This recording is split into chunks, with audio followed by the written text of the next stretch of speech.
Om.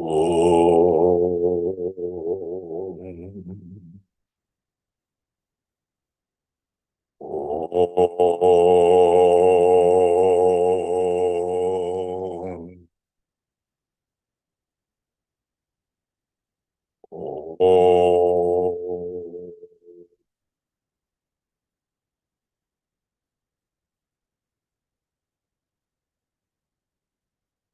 Gurur Brahma, Gurur Vishnu, Gurur Devo Maheshwaraha, Gurureva Param Brahma, Tasmai Shri Gurave Namaha. Chinmayam Vyapyat Sarvam Trailokyam Sacharacharam Tatpadam Darshitam Yena Tasmai Shri Gurave Namaha. Tvameva Mata Cha Pita Tvameva Tvameva bandhuscha sakha tvameva Tvameva vidya dravinam Tvameva Tvameva sarvam mama deva deva Tvameva sarvam mama deva deva. Jai Guru. Om Sahana Bhavatu, Sahana Bhunaktu, Sahaviryam Karavavahai, Tejasvinavadhitamastu ma vidvishavahai. Om Shanti, Shanti, Shanti. So where are we in our text? Chapter 13, number 3. Chapter 13, number 3. The field and the knower of the field, where Gita introduces us to this chief meditation in Vedanta of discrimination between the seer and the seen.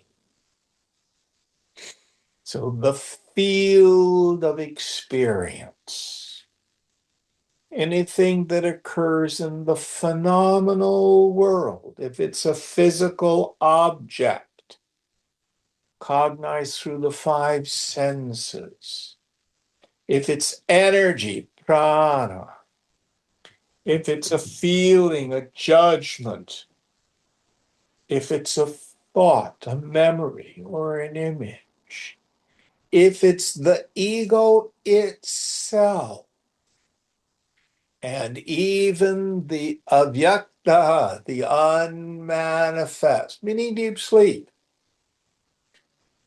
which is the mind folded up into its seed form, all of that is the field. Koham, who am I? I am the knower of the field. I can never be seen as an object of awareness. Yet I am not unknown. Just like you've never seen your eyes. Oh, if I've never seen my eyes, I must not have eyes. I'm blind. No. Seeing is the proof of your eyes. Eyeing is the proof of you. All right, into the text. And are those glasses working okay? Oh, yeah, definitely. Kshetrajnam chapi mam viddhi sarva kshetreshu bharata kshetra kshetranya yor jnanam Jnanam matam mama. Know me as the knower of the field, in all fields, O Bharata. Knowledge of the field, as also of the knower of the field, is considered by me to be my knowledge. Yes. So, what he's saying here is we need to know about what we call Nirguna Brahman, Brahman without qualities, which is the pure self, always experienced as I. That is Krishna. And Saguna Brahman, the phenomenal world, which is the field, which in the end is also Krishna, appearing as name and form. I like to use the metaphor of the sun that strikes a prism. If you put a piece of paper underneath it, you see the rainbow, the spectrum.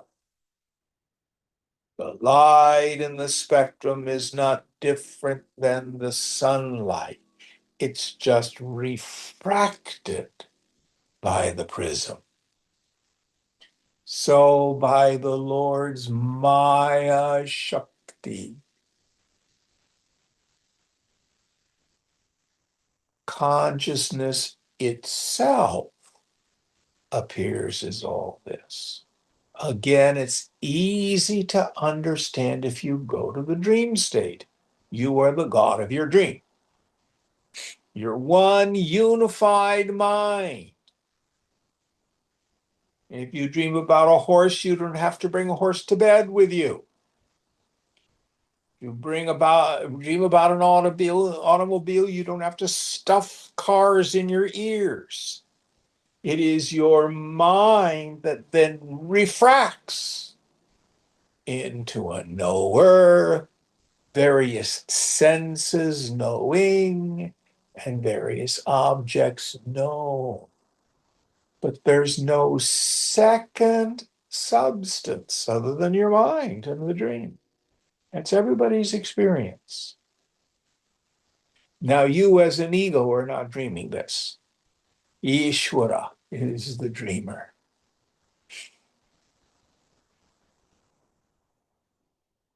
But it comes about in the same way. Now, when he says he's the knower of the field in all fields, two ways we can approach this. Whatever experience you or I are having, who knows it? I do. Check out I. For a moment, see if you can thin the mind.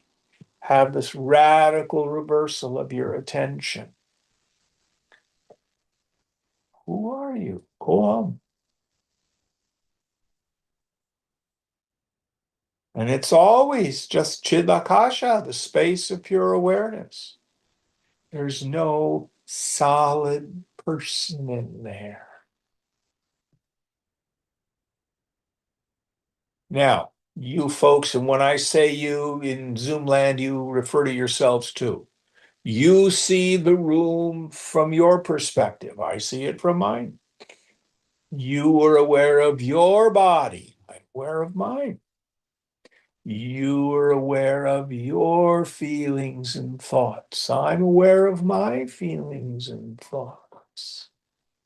But when you look behind your eyes and notice the knower,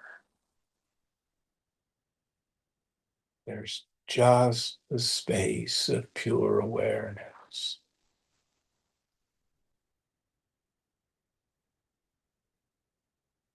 Or as Avadhuta Gita says, the nectar of knowledge, homogeneous existence like the sky. That witnessing consciousness in you is not like the witnessing consciousness in me. The witnessing consciousness in you is the witnessing consciousness in me. There's only one of us here. Your experience of I is the totality of Brahman. But it's little old me. Well, how big or small are you? If you really try to examine the dimensions of yourself, it's outside of the phenomenal world. You, in fact, are really outside of time and space. You pervade time and space, but you have no size. You have no location. Sometimes it seems like I'm vast and empty. Sometimes it feels like I'm a little spot, a little locus of perception. The truth is, you can't measure yourself. Don't believe me. Look.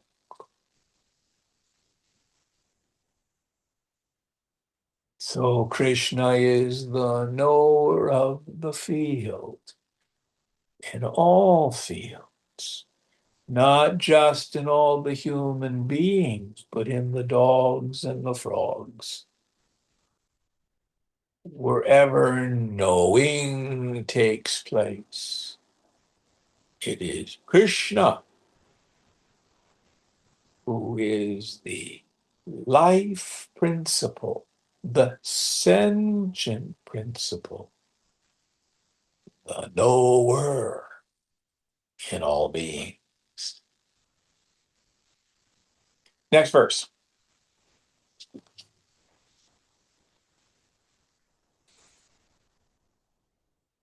तच्छेत्रं यच्च यादृक् च यद्विकारी यतश्च यत् स च यो यत्प्रभावश्च तत्समासेन मे शृणु. What that field is, of what nature it is, what are its modifications, whence it is, and also who he is, and what his powers are. These hear from me in brief. So, many of our scriptures will spend an enormous amount of time going through what is the not self. So if you've studied, for example, Vivekachudamani, first we go through the three bodies, the gross body, the subtle body, the causal body. Then Shankara exhaustively goes through the Panchakosha, the five sheaths, food sheath, prana sheath, mind, intellect, and the Anandamaya kosha, the bliss sheath of deep sleep. All of us so that we can thoroughly analyze and see what we are not. Then we're able to say, neti, neti, not this, not this. So now Krishna in brief is going to go through this process. Next verse.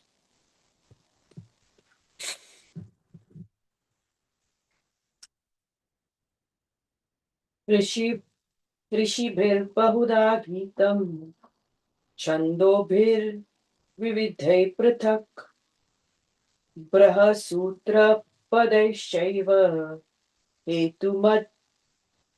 हेतुमद्भिः विनिश्चितैः. Rishis have sung about the field and the knower of the field in many ways, in various distinctive chants, and also in the suggestive words, indicative of Brahman, full of reason and decision. So even Lord Krishna here does as so many gurus do, he has a footnote.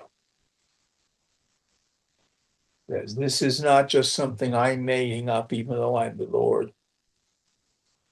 All of the rishis, the authors of the Vedas themselves, speak of this as well. So I just mentioned Shankara Vivekachudamani. He has pulled all this from the Upanishads. I think actually it's Taittiriya that has the negation of the five koshas. Going on. Two shlokas together. Okay. Mahabhutanyahangkaro buddhirvyaktamayva cha indriyani dashekam cha panchachendriya gocharaha ichha dvesha sukham dukkham samghataschetana etat takshetram samasena savikara mudahritam. The great elements, egoism, intellect, and also the unmanifested or mool prakriti, the 10 senses, and the one, the mind, and the 5 objects of the senses, desire, hatred, pleasure, pain, aggregate of the body, intelligence, fortitude. This Kshetra has been thus briefly described with its modifications. So let's go through this idea by idea. This is the not self, not the personal self. This is the anatman. This is the field. So first is the what did he call the Panchabhutani, I think, something like that. Yeah, the 5 great elements. 5 great elements. Did he say tanmatras? What did he call it? Yes, tanmatras, indriya gochara. Okay, so what are the 5 elements? Earth, air, fire, water, and space. Now, I had a lot of trouble with this in my early study. And what we have associated this is what's called the Pancha Karanam or the Panchakriti, the 5-fold division and subsequent recombination of the 5 great elements. And both in Vivekachudamani and in Atmabodha, Swamiji has this chart where they look like little Pac-Man characters and they divide into 5 and they recombine and stuff like that. It makes it much more difficult to understand. The way to just get to the heart of it is to understand the tanmatras are associated with sense perception. I had somewhat of a scientific education. And when the ancients would say earth is an element, I said, no, it's not. Helium is an element. Hydrogen is an element. Air is not an element. Water is not an element. It's silliness. They just didn't understand modern science. And that's not the point. And the easiest way to understand, and again, if you've taken class before, you've heard me say this. If you look at the coffee table, what's the coffee table made of? Rosewood. What's rosewood made of? Well, largely cellulose. What's cellulose made of? Mostly carbon. That's how you and I, with a more scientific mind, would analyze the coffee table. But if we were dreaming that you were here in my living room and you saw the coffee table, what is the coffee table of your dream made of? The tanmatras. Earth. Earth is smellability.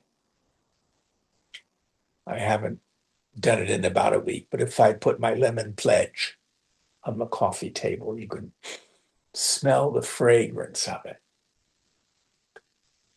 Air. Air is the sense of touch. So you can put your hand on the coffee table and touch it. Fire, the capacity to see. You can see its shape, you can see its form. Earth, air, fire, water. Water is the sense of taste. Now, I had some salsa and chips, and I think I may have spilled a little bit of the salsa on the table. If you want, you can lick the table and find out, to taste it. But you get my point. So water is the sense of taste, and space is the sense of sound. If you wrap your knuckles on the table, go ahead and do it. Can you hear that? That's sound. Now, all of that can take place in a dream. So the dream coffee table is those 5 sense perceptions in a very unique division and combination. It's different than the combination for the dream chair or the dream carpet, or if you're dreaming about your mother. So this is the deeper teaching behind the Panchkaranam. And the idea here is actually the phenomenal world is not concrete and separate. It too is consciousness appearing as name and form. And there are enormous ramifications to this idea. If you do nothing more than begin to doubt that seeing is believing, this is one of the benefits of AI. You can look on YouTube and you can see King Charles abdicating. He hasn't abdicated. Sure looks real, though. What was the one I saw? It was a 1936 Cadillac V16 Roadster. And the YouTube thing said that for $1.4 million, Cadillac is going to release this in 2026, all with modern stuff. It was fake. Sure looked real, though. You see those things on YouTube? Or the gorillas? There are a whole bunch of things, gorillas doing stuff. They look so real.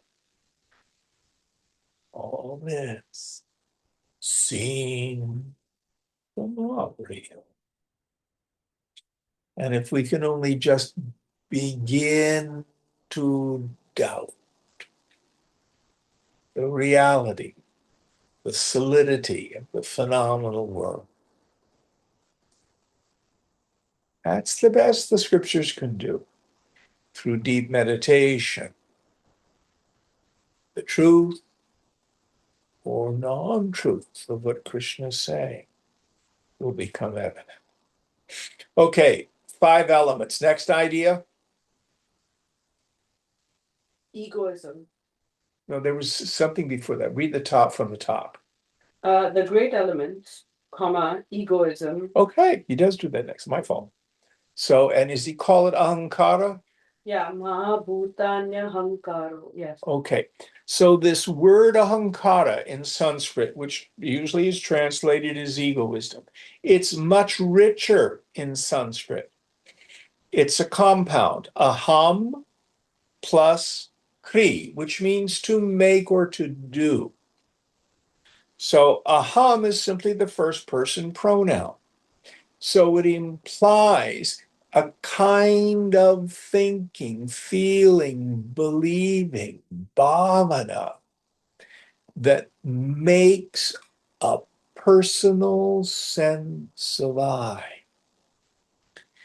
Actually, phenomenologically, it occurs in what we call the Vijnana Maya Kosha, the subtle intellectual sheath.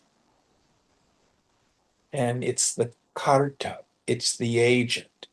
It's where in the Vijnana Maya Kosha we attribute to the self the qualities of the equipment. It's where the ignorance takes place and then the projection, the superimposition. The result being, I think, I am my body plus my personality. So if you're out at a party or an event and someone says, well, tell me about yourself. What do you usually say?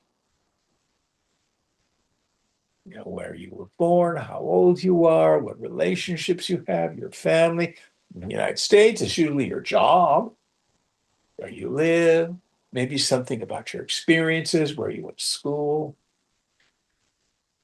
How many of us say, oh, I'm the nectar of knowledge, homogeneous existence like the sky. But it's the truth.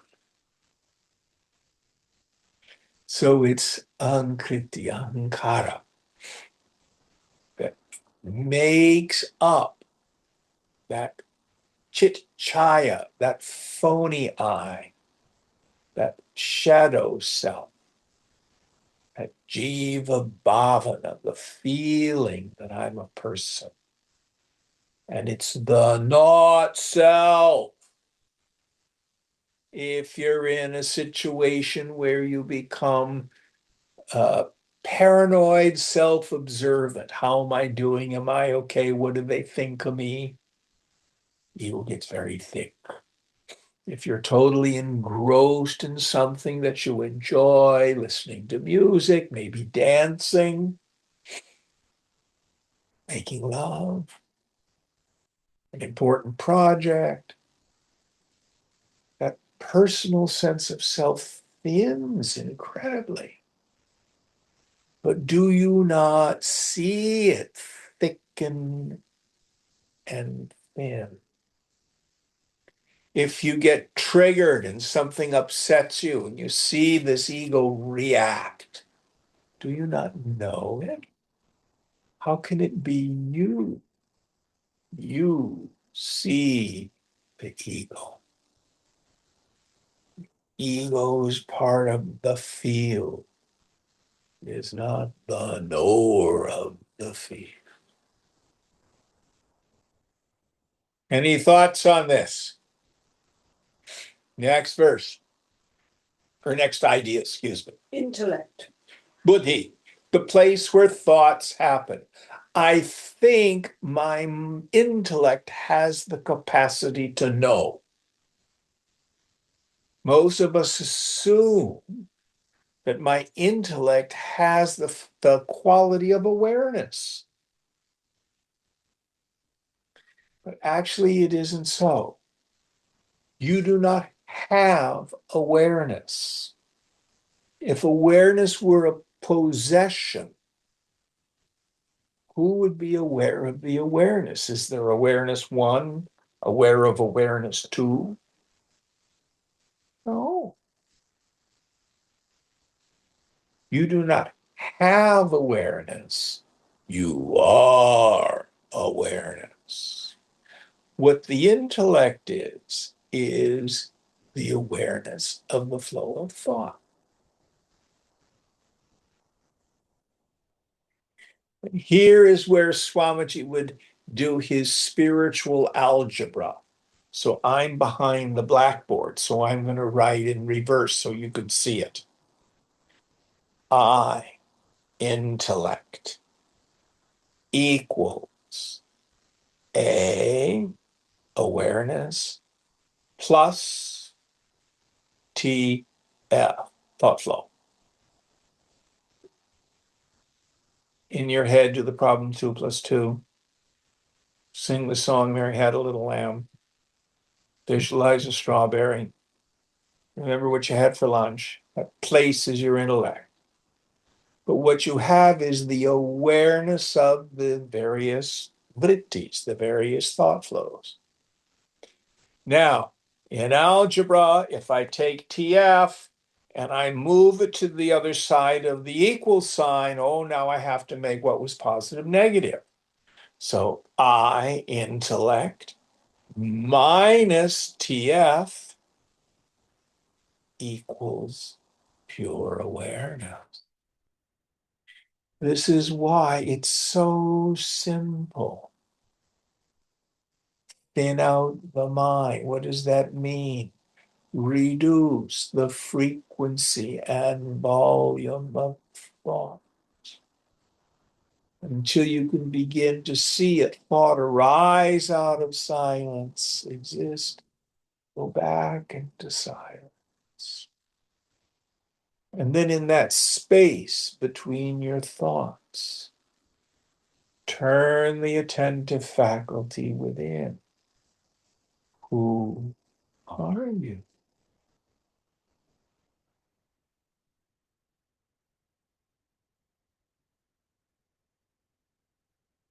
And it's tricky because it is like trying to see your eyes. It is like trying to taste your tongue. You will never have an experience. Oh, there's the self. I see the self. No. I don't know what it is you saw, but you're the one who saw it. It's never anything you see. Next idea. And also the unmanifested or the mood prakriti. Yes. So many of us get stuck here. Well, I'm unconscious in deep sleep. How can awareness be there in deep sleep? My experience of deep sleep is I'm not aware, I'm unconscious. It's actually not so. What I am is aware of the darkness of pure ignorance. So it is like the difference between being blind and seeing darkness. If you were blind and I turned the lights on and off, removed furniture, you wouldn't see it. Now close your eyes. You cannot see the furniture in the room, but you're not blind. You are seeing the back of your eyelids, which occludes all the objects. If you open your eyes, there's the room again. Who slept soundly last night? Did you? Mm-hmm. Have you ever had a night where you've awakened in the middle of the night to go pee? Mm-hmm. Mm-hmm. If you were unconscious, how would you have known that you woke up to go pee?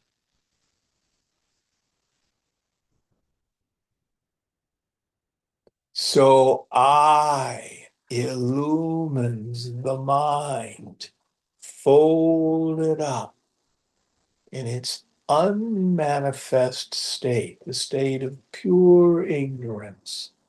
What do I know in deep sleep? I know nothing. This is very important. Why does it feel so good? Because the mind is not projecting all its misery. Ego is gone, the world is gone, my reactions are all gone.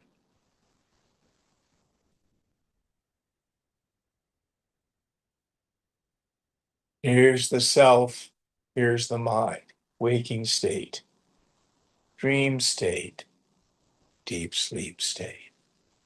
You illumine them all. Now watch carefully. Samadhi.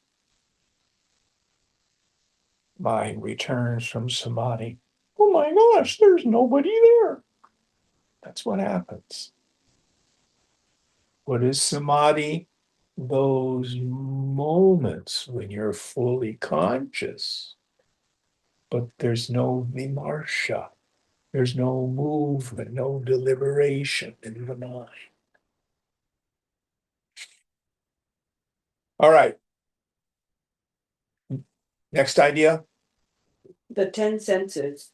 So we have 5 jnana indriyas, organs of knowledge, and 5 karmendriyas, organs of action. Sometimes they're called buddhindriyas, the first, as well as jnanendriyas, organs of knowledge.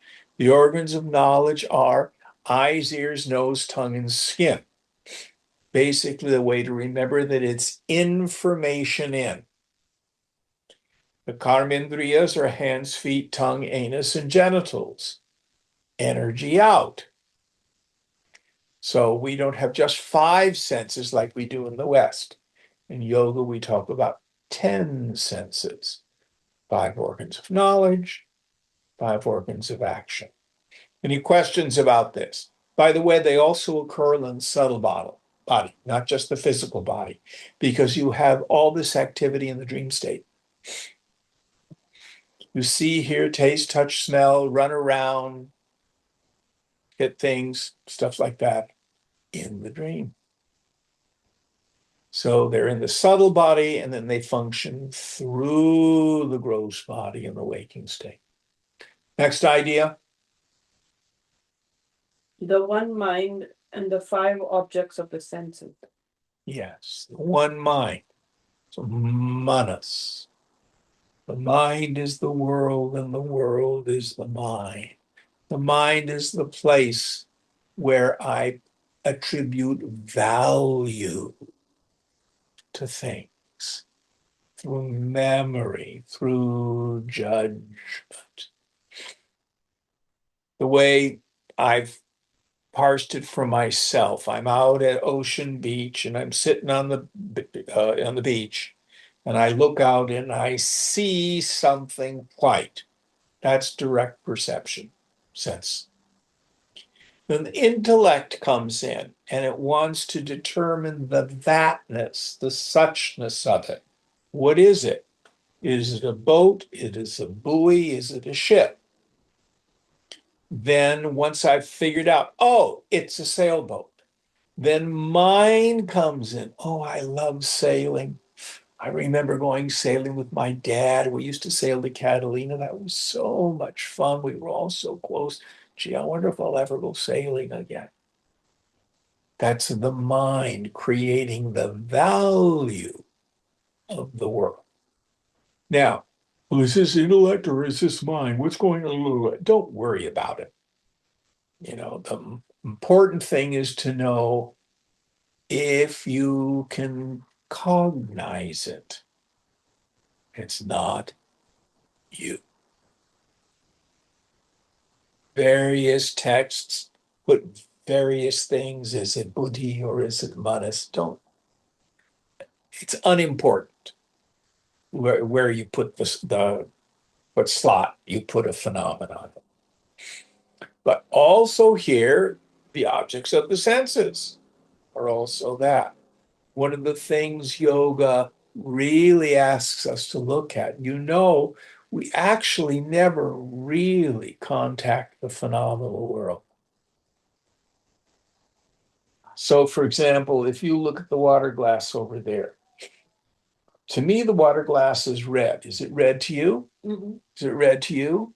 Yeah. How do you know what you're seeing and calling red? It's the same thing that I'm seeing. You don't. You have no way of knowing. And in fact, light is bouncing off the object. It goes through the lens, which turns it upside down. The image that actually hits your cornea is inverted. And it's your brain that turns it right side up.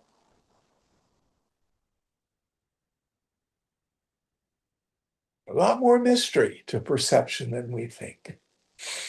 All right, next idea. So the brain is in effect looking at the world upside down. Interesting. Desire. Yes. So these next ones in the language of poetry, these are catch-all for feelings and thoughts. And what he wants to do here is make sure we understand it's not just the positive, but it's also the negative. It's not just the auspicious, but it's the inauspicious. All of it is the feel, not self. So there's desire. What's the list? Desire, hatred, pleasure, pain, Yeah. aggregate of the body. Okay, let's, before we get to the aggregate of the body, all of those are all the various reactions of the mind. I like it, I don't like it. I want it, I don't want it. This is good, this is bad, this is just, this is unjust. This is right, this is wrong. All of those judgments of the mind are not so. Then the aggregate of the body, skin, dermis and epidermis, bone, muscle, blood, fat, mucus, filled with feces and urine. That is the body.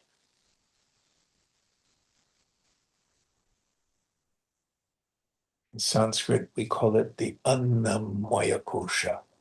Annam is cooked rice. It's a food tube. You consume a mountain of food and you produce a mountain of poop. And in the end, you are food for fishes and worms. That is the body. What is the body doing? Munching its way towards the grave.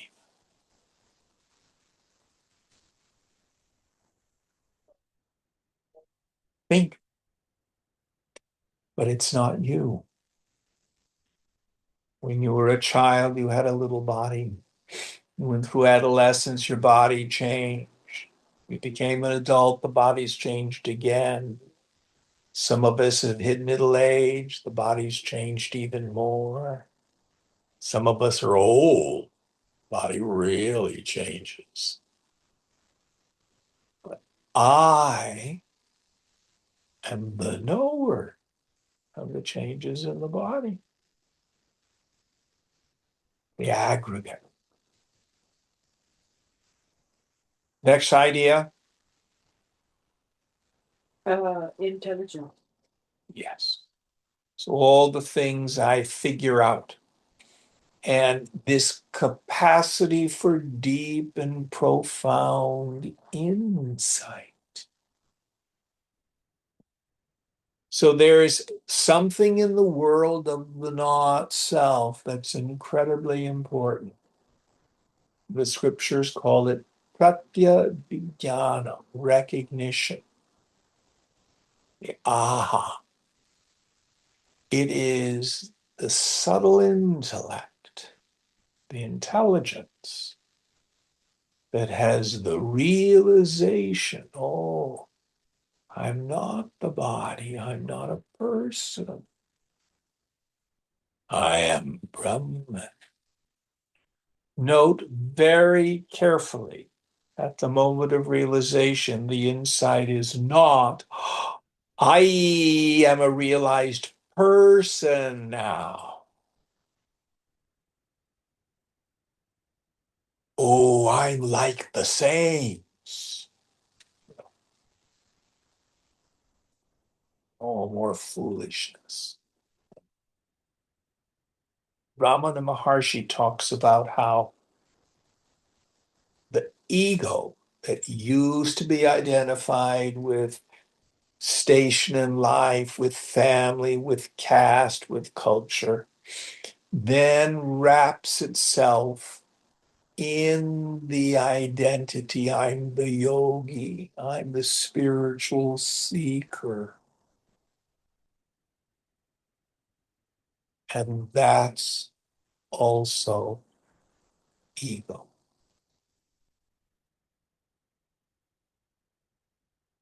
And the tradition says, don't have false humility. Oh, I can't say I am Brahman, even though I experience it. That would be arrogant. I'm just the Shisha, Guruji, Don't do it.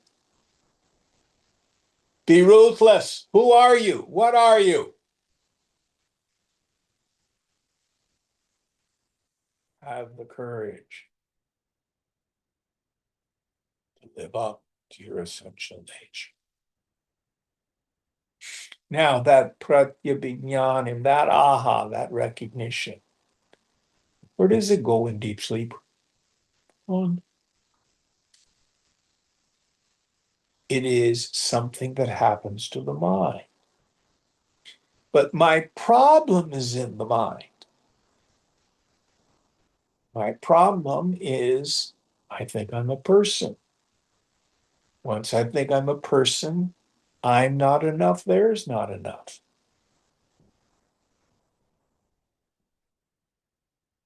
That's the import of this recognition. All right, next idea.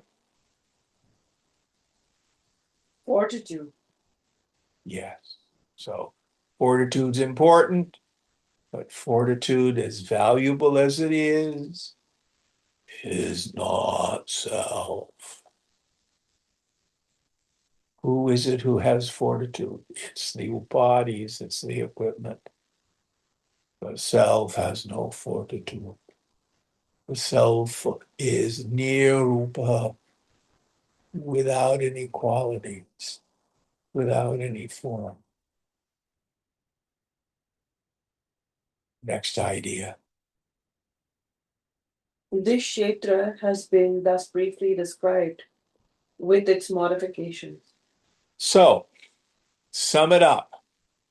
If it occurs in time and space, if it's confined to the waking, dream, or deep sleep state, if it has qualities or characteristics, if you can describe it in any way, and most importantly, if it is an object of cognition, if it is knowable,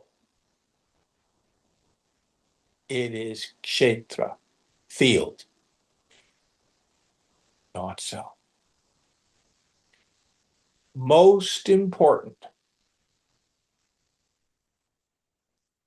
To whom does this occur? To me, Koham, who am I? I am always the subject, the knower of everything. Any questions about this, or shall we go on to the next verse? All right.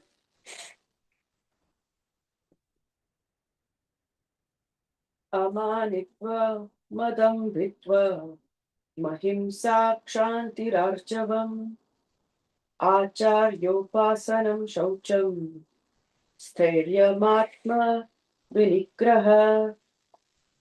Humility, unpretentiousness, non-injury, forgiveness, uprightness, service to the teacher, purity, steadfastness, self-control. The list goes on. Should I go on? Go on. Indriyartheshu vairagya manahankara evacha janma mrityu jara vyadhi dukkha doshanudarshanam. Indifference to the objects of the senses, and also absence of egoism, perception of or reflection upon evils in birth, death, old age, sickness, and pain. Now, these are not qualities of the self. These are qualities of the not self, but they are conducive to attaining chitta shuddhi. purity of mind. Now, our problem, as I like to say, is not an ontological problem. It's not that I, Jim, need to change into Brahman. It's not that I, Jim, need to get glued on to Brahman, or I, Jim, need to become a godlike person. My problem is ignorance. Action is not in contradiction, or is it opposed to ignorance? Knowledge is opposed to ignorance. How do I gain knowledge? This is a value. Atma vichara, inquiry into myself. But this inquiry is difficult unless we've sharpened the wonder sword of knowledge. These qualities, while they are still not self, are of value in sharpening this wonder sword. So let's go through them. And it's another way we can look at it. If you have these qualities, this is being adhikari. What's adhikari mean? The person who has the right. Fit student. Qualifications of a fit student. So let's take a look at these qualities from the beginning. First one? Humility. Yes. Now, humility is not thinking less of yourself. Oh, I'm so selfish. Oh, I'm a terrible person. I am a sinner. Mea culpa, mea culpa, mea culpa. That's not humility. Humility is not thinking less of yourself. Humility is thinking of yourself less. Real humility is the practice of self-forgetting. It's not delving into what a terrible person you are.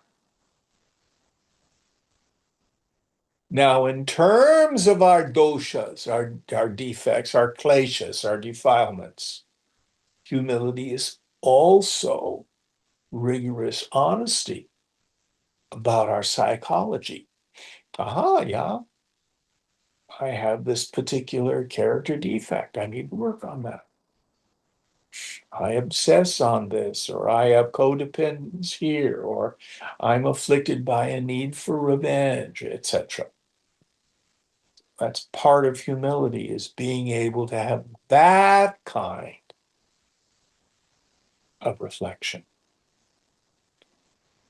I think it was Shakespeare who said Socrates said it.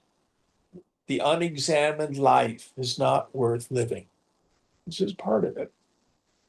Next quality. Unpretentiousness. Yes. So ego always has two strategies.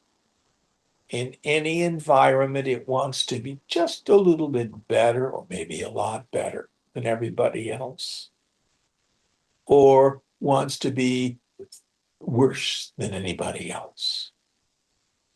The phrase that I hear that I love is, ego thinks I'm the piece of shit that the whole world revolves around. Do I hear giggles? Yeah. Sound familiar? So where ego has the most difficult time being is just a worker among workers, a fellow among fellows, a mensch, we say in Yiddish. Just being an ordinary person, doing your job without the need to grab the center of attention or to get acknowledgement or to complain about injustice all the time. Any thoughts? Next idea. non-injury.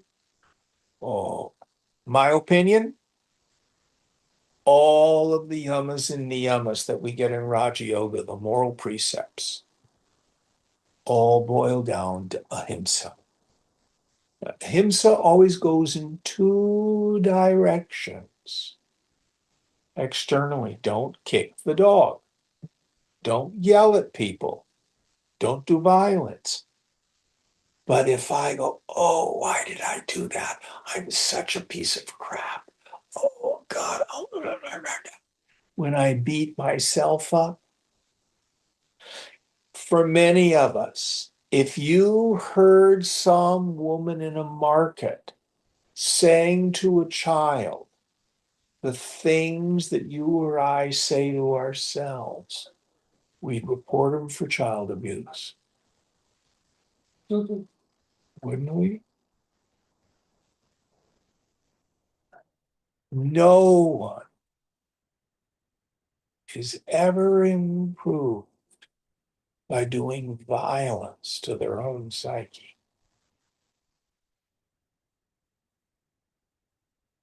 Doesn't work. Next idea. Forgiveness. Yes. The opposite of forgiveness is resentment. Resentment is a poison we brew for other people and drink ourselves. So we don't forgive people for their sake. We forgive people for our sake. Yoga is largely ineffective if we live a life of deep resentment.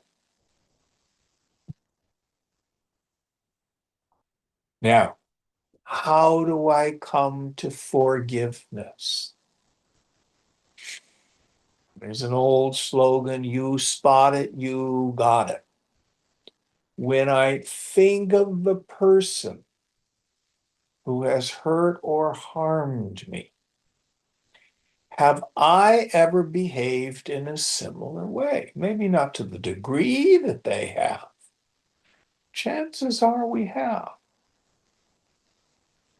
If not directly, have I ever behaved badly and hurt or harmed others?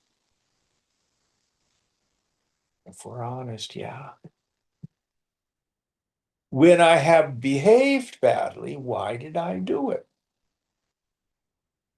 Well, if you're like me,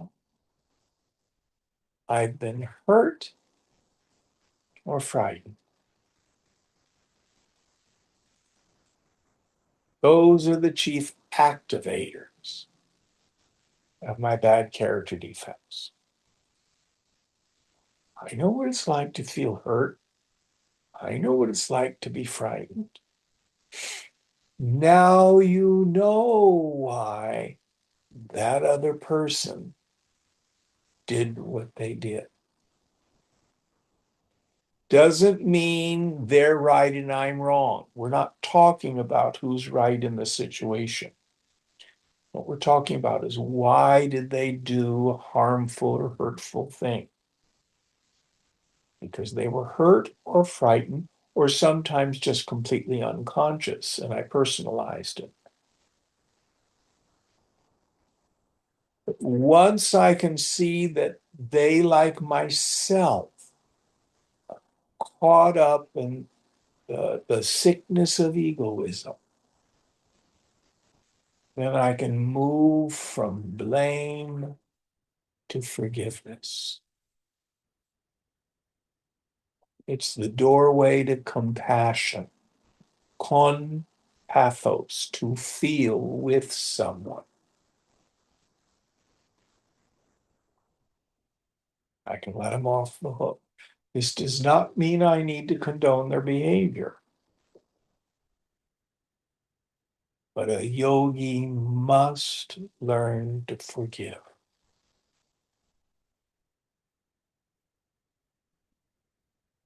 Any thoughts on this before we go on? Now, if we're caught up in the opposite. I want to hurt people. I want vengeance, revenge. I want to destroy my enemies. And what's so sad is leaders in government are operating from that paradigm. What leaders do, people follow. It not only is destructive in the society, but it's an incredible stain on the soul.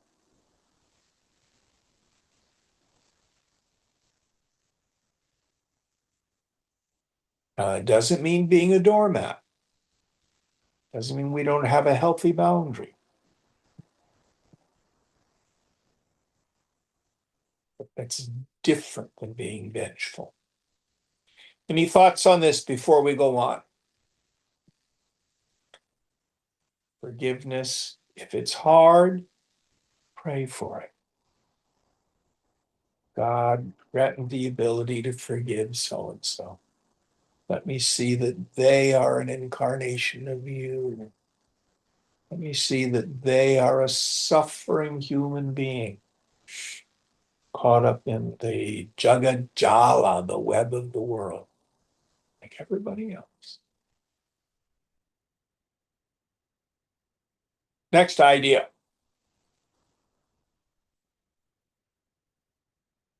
Uprightness. Yes. What's the word in Sanskrit? I think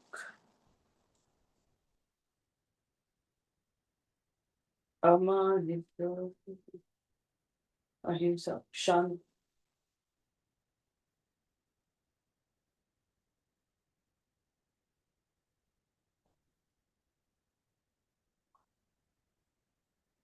I think Arjavam, I don't know that. Shantir Arjavam or Arjavam. But the idea is to live a life of integrity.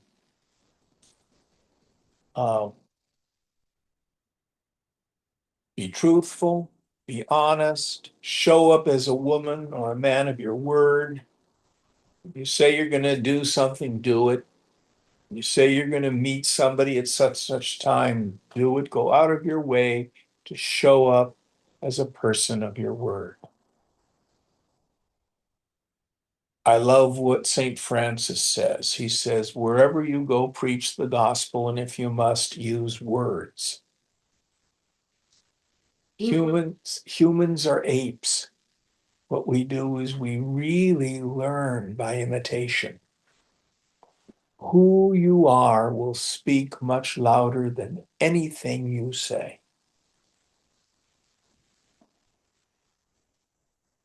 Act with integrity in the world. See what happens. Next one. Service to the teacher. Yes. So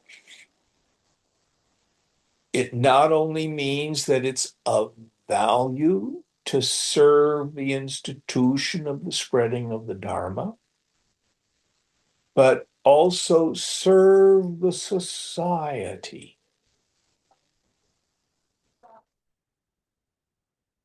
Contribute, make a difference. Live a life of seva. Now, if on the other hand, we think that life is about getting, experiencing, acquiring cash and prizes, in the end, it doesn't give us a sense of purpose and satisfaction. But if we live a life of purpose, of service, not only to the institutions, not only to the teacher, but even more importantly, to the society, then our work has a sense of meaning for us.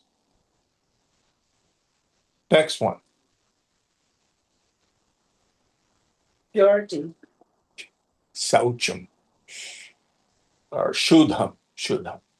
So it's not only bathing on a regular basis, keeping your home clean, doing the dishes, doing your laundry. That's the surface part of purity. Having a predominantly sattvic diet, eat healthy food. What this will do, your environment affects your mind state. Now, we don't want to get caught up thinking that, oh, I need to be a breatharian. Again, the Master Jesus was very clear on this. He said a person is defiled not so much by what they put into their mouth and by what comes out of it.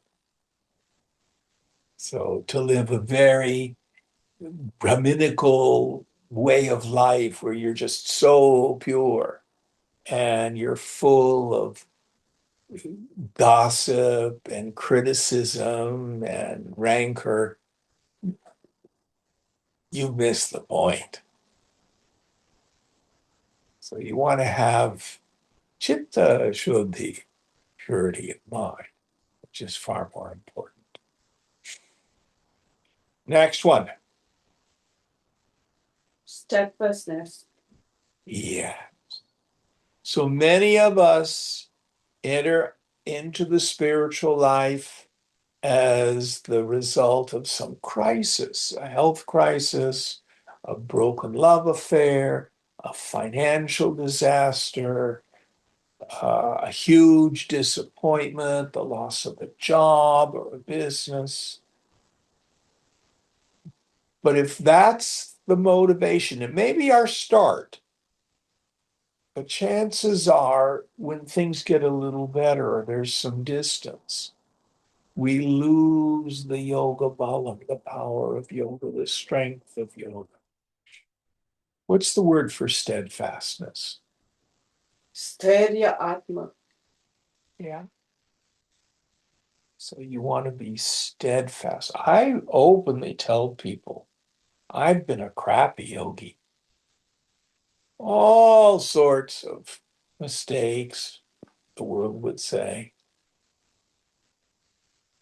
But I've been steadfast.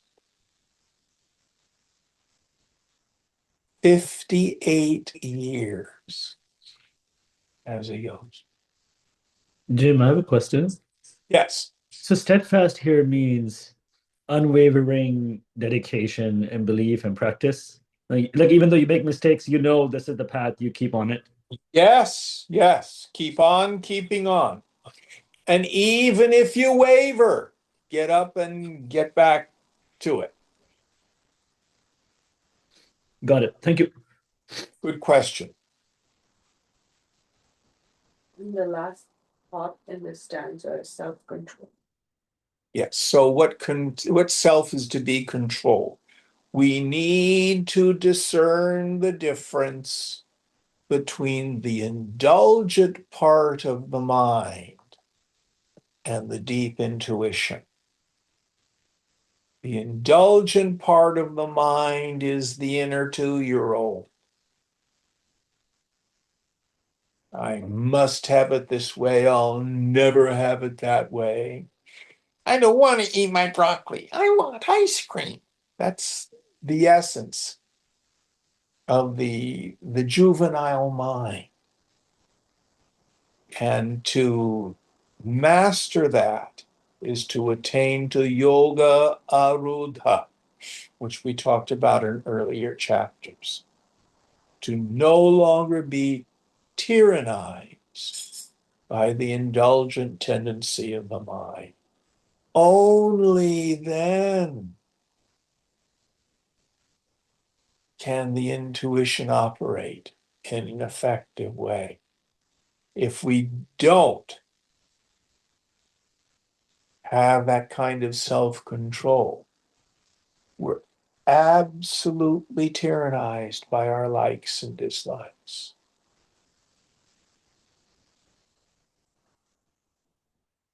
They run us. It can be fear, it can be attachment.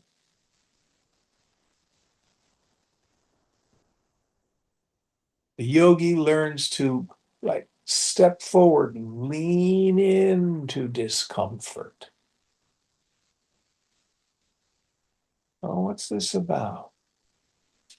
Just because I have a thought or a feeling doesn't mean I have to take an action on it. This is one of the great values of a long meditation retreat. Just don't do something, sit there.